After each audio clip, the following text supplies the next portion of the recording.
Kodek Sinaiticus dibuang saja.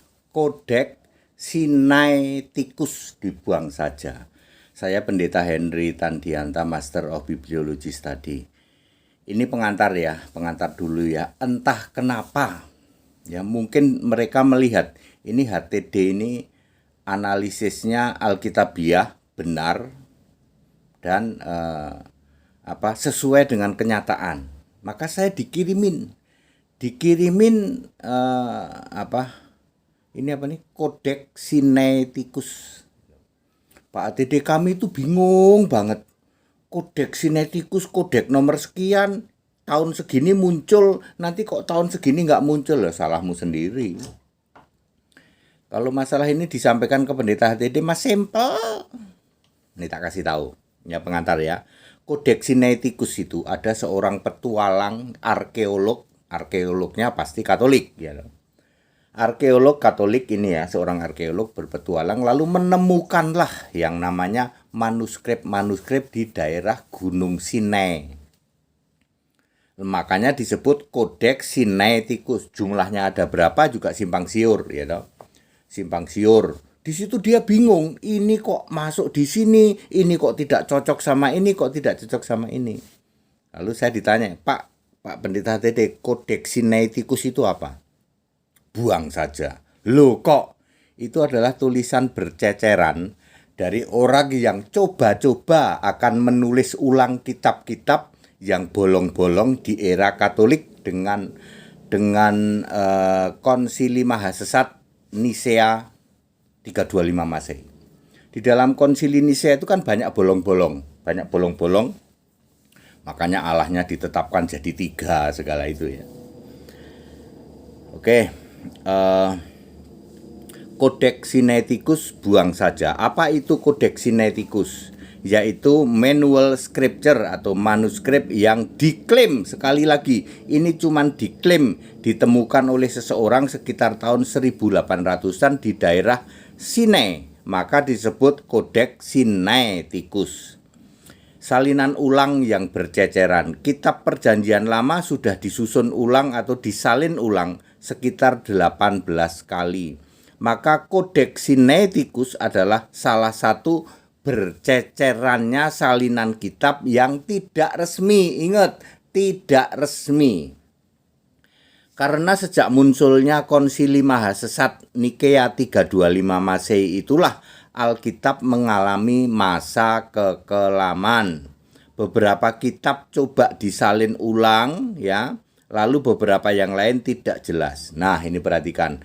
Intervensi Yesus Tuhan Allah. Munculnya Konsili Mahasesat Nikea 325 Masehi, maka Yesus Tuhan Allah menggenapi Matius 24 ayat 35, menjaga firman-Nya. Langit bumi akan berlalu tetapi perkataanku tidak akan berlalu. Maka Yesus menyuruh sekitar 986 gulungan ayat-ayat disimpan di goa-goa di sekitar Laut Mati. Sedangkan bagi keturunan-keturunan penulis kitab yang tidak terpengaruh oleh Katolik, ingat, tidak terancam terpengaruh oleh doktrin Katolik, oleh Yesus tetap diizinkan menyimpan kitab-kitab, bahkan diizinkan menulis ulang atau menyalin ulang. Alkitab itu pasti sudah rapuh dong ya. Titik balik 1963. Pada tahun 1946 setelah selesai Perang Dunia Kedua, Indonesia juga sudah merdeka ya. Muncullah The United Bible Society Foundation di Inggris, sebuah yayasan UBS United Bible Society. Yayasan ini dipakai oleh Yesus Allah untuk melakukan titik balik pemurnian Alkitab. Para penyimpan Alkitab asli baik Perjanjian Lama maupun Perjanjian Baru oleh hikmat Allah menyerahkan semua naskah yang disimpan kepada yayasan itu. Lalu semua yang disembunyikan di goa-goa sekitar Laut Mati secara ajaib juga ditemukan bertahap selama 9 tahun mulai 1947 sampai 1956. Maka pada tahun 1957 Yayasan United Bible Society menerima naskah komplit Perjanjian Lama dalam bahasa Ibrani dan naskah komplit Perjanjian Baru dalam bahasa Yunani, dan itu semua naskah asli walaupun sudah disalin ulang, ya. Bukan naskah yang berceceran di Sinai yang disebut Kodeks Sinaiticus. Ini sekaligus menegaskan bahwa Kodeks Sinaiticus adalah naskah palsu, hasil coba-coba kelompok Katolik mau menulis ulang kitab-kitab. Dengan munculnya kitab versi komplit Ibrani PL dan Yunani PB, maka Kodeks Sinaiticus gugur. Itu cuman manuskrip palsu. Ya, silakan dibuang saja. Lalu pada tahun 1963, The United Bible Society menerbitkan Alkitab PL dan PB, dua-duanya dalam bahasa Inggris yang diterjemahkan ke dalam 240 bahasa negara dunia sampai hari ini. Dari ujung kutub utara sampai ujung kutub selatan. Alkitab yang beredar di jagat raya ini adalah Alkitab menerjemahkan dari bahasa Inggris. Jadi konten Alkitab sama. Alkitab Ibrani dan Yunani asli diangkat ke surga. Sekitar tahun 1965, The United Bible Society tiba-tiba kehilangan semua manuskrip PL Ibrani dan PB Yunani tanpa bisa ditemukan lagi ada di mana. Tapi sudah di foto-foto, sudah. Waktu itu sudah ada era foto, sudah di foto-foto, sudah di banyak foto-foto beredar toh. Siapa yang melakukan itu? Kok tiba-tiba Alkitab PL asli Ibrani dan PB asli Yunani hilang? Itulah cara Yesus Tuhan Allah menjaga Alkitab.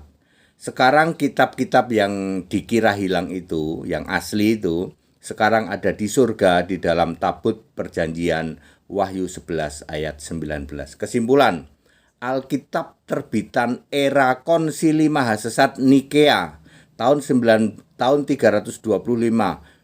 Masehi sampai era 1950-an, jadi kurang lebih ya 1600 tahun ya. Valid 100%, itulah Alkitab tercemar, baik PL maupun PB, termasuk Kodeks Sinaiticus. Jadi buang saja. Yesus Tuhan Allah sudah mengizinkan munculnya Alkitab komplit PL dan PB dalam bahasa Inggris dan sudah diterjemahkan ke dalam 240 bahasa negara di dunia.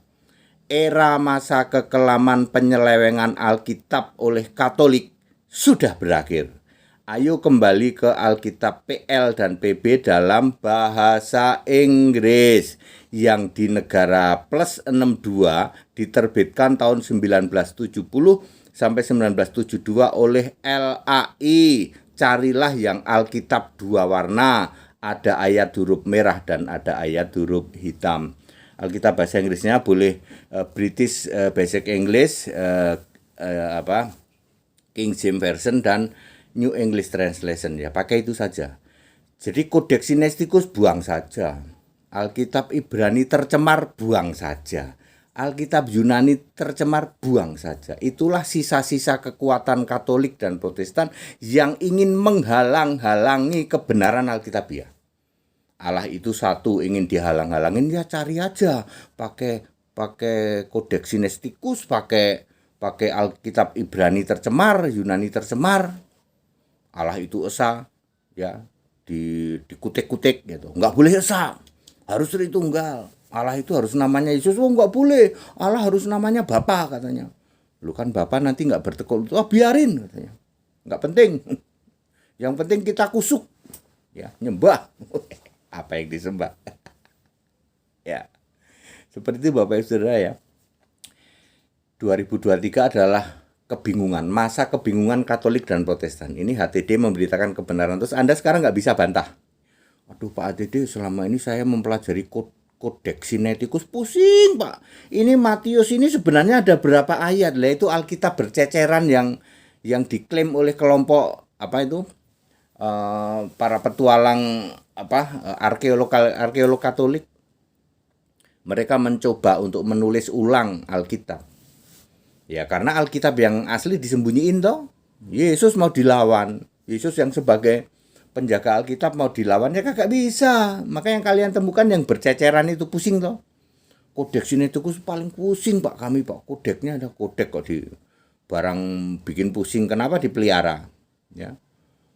Ibraninya itu juga pusing kami Pak. Yunaninya ya barang tercemar ngapain dipelihara? Buang udah. Sekarang kita back to the scripture, kembali kepada Alkitab yang sudah diizinkan oleh Yesus dalam bahasa Inggris. Lah yang aslinya Ibrani Yunani aja diangkat ke surga kok. Nanti baru dibuka lagi di dalam masa 1000 tahun. Wah pusing Pak, nggak ngerti kayak gitu. Makanya kamu yang nggak ngerti kok, belajar di sini sama Suhu HTD belajar supaya kamu tahu kenapa Allah mengangkat Alkitab ke surga. Kenapa diangkat ke surga?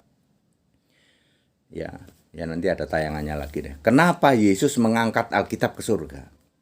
Alkitab asli Ibrani walaupun sudah disalin ulang ya.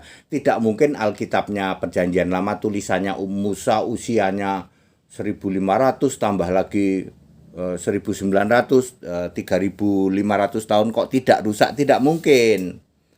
Dia sering dibaca juga pasti sudah disalin ulang oleh para keturunannya Musa, kitabnya Yesaya oleh para keturunannya Yesaya seperti itu ya. Tadi saya bilang sekitar 18 kali disalin ulang ya sampai terbitnya United Bible Society itu. Begitu sudah difoto-foto, sudah terbitkan dalam bahasa Inggris, itu tiba-tiba itu tuing diangkat ke surga. Sama seperti tabut perjanjian, Anda juga nggak akan bisa nemuin 2 loh batu, contoh segumer mana, tongkat Harun yang berbunga, nggak akan bisa Anda temuin. Tapi tabutnya ada di surga, ada di dalamnya tuh. Termasuk Alkitab. Tujuannya untuk apa Pak? Kok ditaruh di surga? Nanti tak ceritain di tayangan selanjutnya. Untuk apa tabut perjanjian sekarang di surga? Isinya apa saja? Yo, kalau Pak Dede bisa detail lihat, yo bisa. Makanya ikut sekolah Alkitab di sini biar kamu di atas rata-rata ya. Jangan mau lagi lah. Ini sudah era canggih kok masih mau dibohongin Allah berbiji 3. Ngapain Pak? Ya, Allah semifinal gitu. Final itu 1, pemenangnya nggak mungkin. Masih ada 3, itu semifinal juga nggak. Ya. Penentuan juara 1, 2, 3. Allah juara ke-1 siapa itu? Ya, jangan mau Pak ya. Ini sudah era canggih begini, memalukan, betul-betul memalukan. Anda yang masih Tritunggal itu betul-betul memalukan. Memalukan kekristenan gitu. Padahal HTD sudah nggak kurang-kurangnya menjelaskan dengan very clear begini toh, dan sudah menawarkan ayo ikut sekolah Alkitab gratis. Segera minta dibaptis ya toh, di Jakarta sama saya lah dari Cibubur, atau mau di seluruh kota di Indonesia. Ada, Anda mau minta baptis di mana? Mulai dari Sabang sampai Merauke. That it. Itu yang saya sampaikan. Ayo jadilah orang Kristen ya toh. Back to the scripture, kembali ke Alkitab. Alkitabnya yang mana Pak? Yang bahasa Inggris dulu. Kalau di Indonesia ya LAI yang ada huruf merah, huruf hitam. Wes itu kamu mau obok-obok ya nggak bisa. Berarti mukalaf nggak ada kerjaan. Ya mukalaf memang sebenarnya nggak ada kerjaan kok. Ngobok-obok itu kodek-kodek, silahkan aja kamu pusing. Kodek yang bikin pusing diserahin ke pendeta HTD, muncul tayangan gini beberapa menit beres. Lah iya. Yang kalian pusing oleh kodek Sinaiticus. Ya, kamu pusing toh? Pusing toh? Kok nggak cocok Pak ya? Ini kitab Markus kenapa cuman sampai 8 ayat? Nih ayat 16 ini kenapa pusing toh? Pusing toh? Ya udah, lupakan, buang wis. Cari yang bahasa Inggris, mau BBE boleh, KJV boleh, NET boleh. Silahkan kamu obok-obok itu. Sampai kamu jungkir balik nanti. Berapa ada beda sedikit sih antara KJV. Ya nggak apa-apa, tapi itu nggak prinsip lah. Ada satu yang di sini ada, di sana ada, nggak apa-apa, yang kayak gitu nggak masalah apa-apa. Tapi tidak seperti zamannya Kodeks Sinaiticus. Yang jelas di KJV, di BBE maupun di NET itu Yesus Tuhan Allah, Alfa Omega Maha Kuasa, Alfa Omega Maha Kuasa yang sudah ada, yang akan datang. Kalau Anda alergi mendengar Yesus itu Tuhan Allah Maha Kuasa Alfa Omega, penguasa satu-satunya, saudara-saudaraku dari luar kekristenan, kamu alergi mendengar itu, jangan baca. Sudah kamu berpusing-pusing dengan kodeks sinetikus sana. Kalau ketemu sama HTD, bakaran Pak. Kamu berpusing-pusing dengan Alkitab Ibrani dan Yunani yang tercemar. Kalau Anda mau dialog sama HTD, Anda sodor-sodorin itu, kubur aja itu Alkitab. Ya, ini palsu, ngapain? Sudah tercemar. Barang tercemar dipelihara. Iya ya Pak. Nah, ayo pakai NET BBE sama KJV. Nggak seru Pak debatnya, ya nggak apa-apa. Kamu nanya, aku sih nggak mau nanya. Yang jadi suhu jawab, yang belum jadi suhu yang nanya, kan gitu aja tuh. That it, segala hormat kemuliaan untuk Yesus Kristus. Haleluya, amin.